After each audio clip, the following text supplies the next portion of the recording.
สบายดีสวัสดีจ้าพ่อแม่พี่น้องยินดีต้อนรับเข้าสู่ส่องน้องตายสาวดาวคือเก่าเด้อพี่น้องพามาเบิ่งดอกบักขามนะมื้อนี้เดี๋ยวสิพาไปเบิ่ง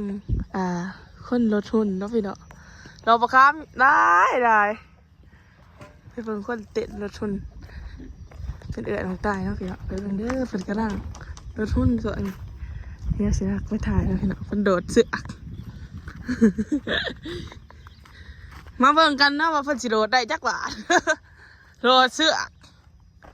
คือว่าเพิ่นอยากลดหุ้นในเสือกนี่เพิ่นอยากเปลี่ยนแปลงตัวเองให้มันงามเนาะเพิ่นรู้สึกว่าเพิ่นหันอ้วนเพิ่นมาสันสาก็เลยบัดแต่ละมื้อนี่เฮ็ดแต่แนวนี่พี่น้องเอ้ยเบิ่งเด้อเพิ่นสิโดดได้จักบาทนี่เห็นบ่สิย่อขึ้นแห้งไรตีนย่อขึ้นเขาบ่ต้องย่อขึ้นแห้งไรโดดขึ้นจังสิบ่ต้องเกาะขาขึ้นได้ถ้าเกาะขึ้นได้มันสิเมื่อยไว้ค่อยโดดเคยเห็นจ้ะอะไรนะง่ายเขาโหลดเบิ้งน่ะนี่บ่ต้องย่อขึ้นสูงตีนค่ะ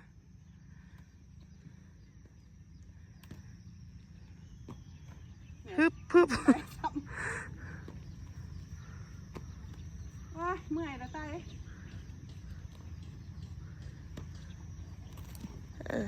โหลดก็มาโดดใส่หัวเนี่ยแทนที่ว่าสิขึ้นไปโดดอยู่เทิงเฮือน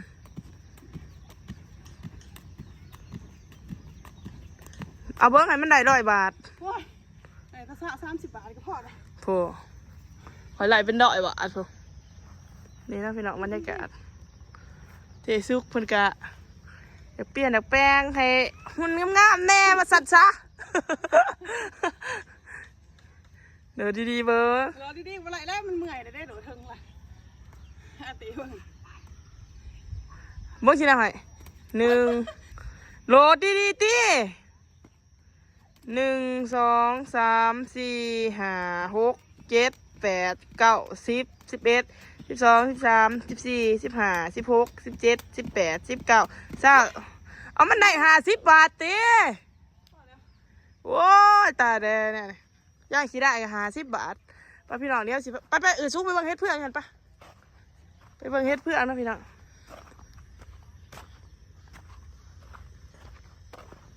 ยังสิเป็นบ้านเนาะเราใหญ่ร้ายบ่ได้เอาจักเสือเบิ่งคลิปให้มันแตกจักล้านวิวนี่นะพี่น้องเอ้ยเบิ่งให้แน่จัก2-3 ล้านวิวนี่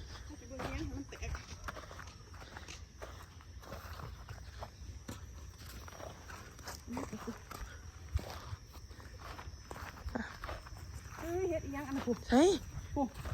ผ้าห่มเนาะเฮ็ดปวกว่าจ้ะมาสิเฮ็ดเพื่อนเนาะแม่นอันนี้สูบพ่อเอาเร็วแม่นบ่แม่นเฮ็ดพี่เบื่อแม่นบ่เฮ็ดเบื่อแล้วไฟแล้วอัดดีได้บ่มีหนทางเขามีอะไรเฮ็ดเพื่อนเฮ็ดนี่อู้เรากินอยู่ไดกินได้จ้ะเฮ็ดไม่เอาอัดจะได้กะละโอ้ยเนาะโหตันเบิร์ดสิเขาทางไหนบ่เนี่ยสูมีอะไรเฮ็ดเพื่อนเห็นเขาหาอยู่ให้บ่ดอกอันนั้นมันเขาอัดตันไว้เนาะหัวน้องแก้วทางเขาก็อัดตันไปเบิดเขาบ่ได้ไปหาเบิ่งหน่อไม้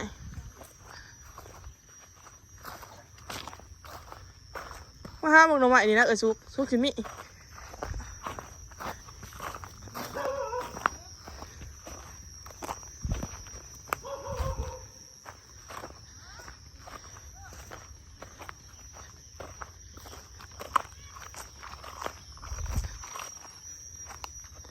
เลยนี่หน่อไม้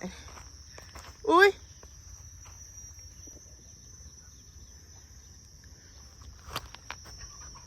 เที่ยงหน้าน้องแก้วก็นั่งย่างเตะหัวเที่ยงไหมจะหน่อยกันย่างเขาลงหน้าเลยตีขึ้นไปใส่เกือบ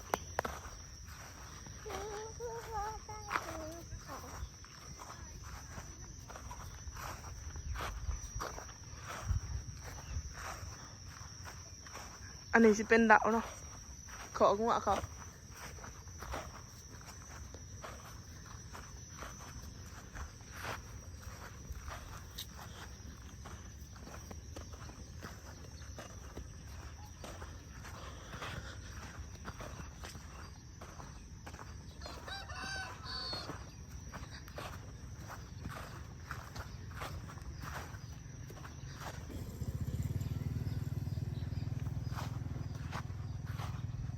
บรรยากาศแถวเที่ยงโอ้ยเนาะ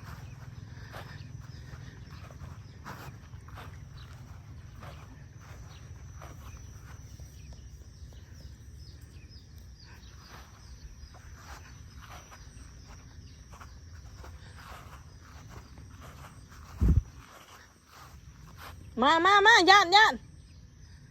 ป้าบักเขืออีแม่คุดมาปลูกมาเบิ่งหน่อไม้ก็มีบ่เด้หน่อไม้อันนี้บักเขือขาวเนาะโอ้แกบักเขือไปเนียนกับบ่ได้อีแม่คุดมาปลูกนี่เพราะว่ามันสีหอนย่ามหน้าเลยต้องได้เอามาปลูกบอนทีมันสูงเนาะนี่พวกหน่อไม้บ่ได้ทางมันโดดบ่เห็นเนาะว่ามันออกหรือบ่ออกพี่น้องเอ้ยหน่อไม้เดียงน้องนะบอล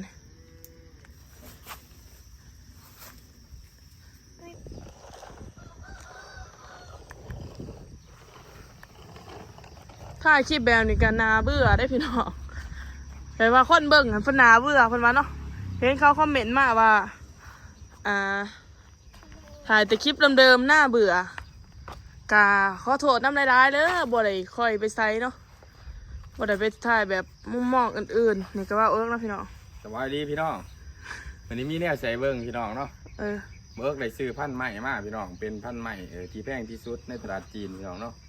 เดี๋ยวไปเบิ้งกันว่าจะเป็นใหม่ยังพี่น้องที่เบิร์กเอามาปลูกอยู่ในสวนเนาะ ใช่ ไปของตายเดี๋ยวพาไปเบิ้งเลย ฟัดเนียง แล้วต้นแรกเลยก็ตั้งปลูกมันนี่พี่น้องต้นแรกคือเนาะ เนียง ตั้งมาต้นเลย15พันนี่นะ 15,000บ่แพงที่สุด มีต้นหนึ่งบ่ถามใหญ่ ก็เอียง เขาว่าถามมันใหญ่เขาหับซื้อต้นละ10,000 บาทเลยพี่น้อง ก็เอียง ไม่ขยุ่งพี่น้องเนาะขยุ่งให้ลำพันธุ์เวียดนามเอามาจากสายพันธุ์เอามาจากเวียดนามพี่น้อง โอ้ยเขาตัวคายให้บ่เอิ้กแล้ อีก ว ต้นหนึ่งก็สิ เขาตัวคายให้บ่เอิ้กเลยนี่ โมเดลตัวคล้ายเรื่องดีๆนี่ที่ขอหมดเลยมีต้นหนึ่ง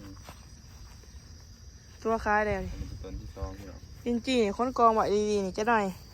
คนตกมาอันนั้นเสียของเบิด ตีเลย นี่เนาะพี่น้องบรรยากาศโอ้ย